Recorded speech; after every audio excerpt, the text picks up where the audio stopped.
ఈ తరుగు విషయంలో ఏమేమి మాట్లాడినారో అవన్నీ కూడా సామాజిక మాధ్యమాల్లో ఉన్నాయి. మరి వారు ఆనాడు చెప్పిన మాటల్ని నేను ఉటంకిస్తా ఉన్నాను, కొత్తదేం లేదు. ఎట్టి పరిస్థితుల్లో కూడా రైతుకు అన్యాయం చేయకుండా, తరుగు అనేది లేకుండా మరి ముందుకు రావాలి, వెంటనే రైతులకు పూర్తి స్థాయిలో న్యాయం చేయాలని చెప్పి కూడా మేము డిమాండ్ చేస్తూ ఉన్నాం. దాంతోపాటు ఎక్కడికక్కడ ఒక దగ్గర కాదు, కామారెడ్డి జిల్లాలో రైతులు రోడ్డెక్కారు. నిర్మల్ జిల్లా లక్ష్మణ్ చాందా మండల కేంద్రంలో మరి రైతులు అక్కడ కూడా రోడ్డెక్కినారు. తడిసిన ధాన్యం ఎక్కడికక్కడ తడిసిపోయి ఆగమాగం అయిపోతే అక్కడ కూడా రైతులు రోడ్డెక్కి ధర్నాలు చేస్తూ ఉన్నారు. యాదాద్రి భువనగిరి జిల్లాలో బీబీనగర్ దగ్గర ధాన్యం బస్తాలతోనే నిరసన కూడా తెలిపినారు. వరంగల్ వెళ్లే రోడ్డు మీద మరి వాహనాల రాకపోకలు స్తంభించిపోయిన పరిస్థితి. రాజన్న సిరిసిల్ల జిల్లాలో కూడా ఈరోజు కోనరావుపేట మండలం మల్కపేటలో రైతులు ధర్నా చేస్తూ ఉన్నారు. వరి ధాన్యం కొనుగోలు చేపట్టడం లేదంటే రాష్ట్ర వ్యాప్తంగా దాదాపు నేను కోట్ చేసింది కేవలం 4 జిల్లాలు: యాదాద్రి, భువనగిరి, నిర్మల్, కామారెడ్డి, రాజన్న సిరిసిల్ల. ఇవి మాత్రమే కాకుండా ఇంకా చాలా చోట్ల రైతులు గత 25-30 రోజులుగా ధాన్యం తెచ్చిన తర్వాత కూడా ఇంతవరకు కొనుగోలు చేయకుండా, అధికార యంత్రాంగం పట్టించుకోకుండా, పర్యవేక్షించే నాదుడు లేకుండా దయనీయమైన స్థితిలో ఉన్నారు.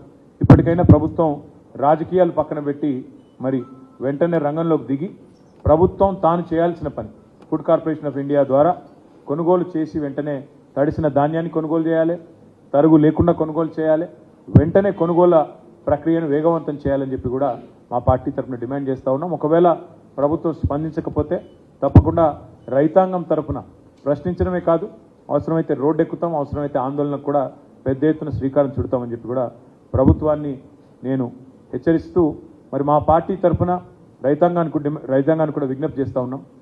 మీరెవరూ ఆందోళన పడాల్సిన అవసరం లేదు. మీ తరఫున కేసీఆర్ గారు, బీఆర్ఎస్ పార్టీ యంత్రాంగం మొత్తం ఉంది. మీరు ఎక్కడికి పిలిచినా వస్తాం, మీరు ఎప్పుడు పిలిచినా వస్తాం. మీరు మీ పక్షాన మీకు న్యాయం జరిగేంత వరకు, క్వింటాల్కు 500 రూపాయల బోనస్ ఇస్తా అని బోగస్ మాటలు చెప్పిన ఈ ప్రభుత్వం దిగొచ్చేంత వరకు, మీకు న్యాయం చేసేంత వరకు మీ తరఫున ఉంటాం. మీకు రుణమాఫీ జరిగేంత వరకు మీతో ఉంటాం. మీకు బోనస్ వచ్చేంత వరకు మీతో ఉంటాం. మీ తడిసిన ధాన్యాన్ని కొనుగోలు ప్రతి గింజ దాకా కొనుగోలు చేసేదాకా కూడా వదిలిపెట్టం. కొనుగోలు కేంద్రాల్లో ఈ ప్రక్రియ వేగవంతం అయ్యేదాకా కూడా వదిలిపెట్టం.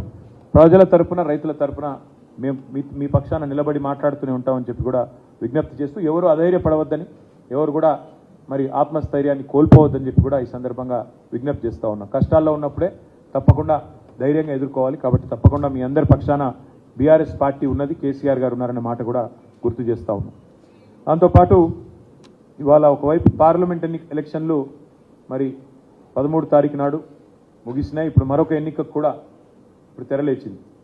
3 ఉమ్మడి జిల్లాలు నల్గొండ, ఖమ్మం, వరంగల్, ఈ 3 జిల్లాల పరిధిలోని విద్యావంతులు మరి 27 తారీఖు నాడు ఓటైపోతా ఉన్నారు. గ్రాడ్యుయేట్ ఎమ్మెల్సీ అభ్యర్థిగా తమకు ఎవరు ఉండాలి అని ఎంచుకోబోతా ఉన్నారు. ఈ 3 జిల్లాల పరిధిలోని గ్రాడ్యుయేట్ ఎమ్మెల్సీ కాన్స్టిట్యున్సీ ఏదైతే ఉందో 4 సార్లు ఇప్పటికి ఎన్నికలు జరిగినాయి. 4ంటికి 4 సార్లు కూడా మరి టీఆర్ఎస్ పార్టీయే గెలిచింది, బీఆర్ఎస్ పార్టీయే గెలిచింది. గతంలో కపిలవాయి దిలీప్ కుమార్ గారు 2 సార్లు, మరొక 2 సార్లు పల్లా రాజేశ్వరరెడ్డి గారు గ్రాడ్యుయేట్ ఎమ్మెల్సీగా మా పార్టీ నుంచి గెలిచి వచ్చినారు.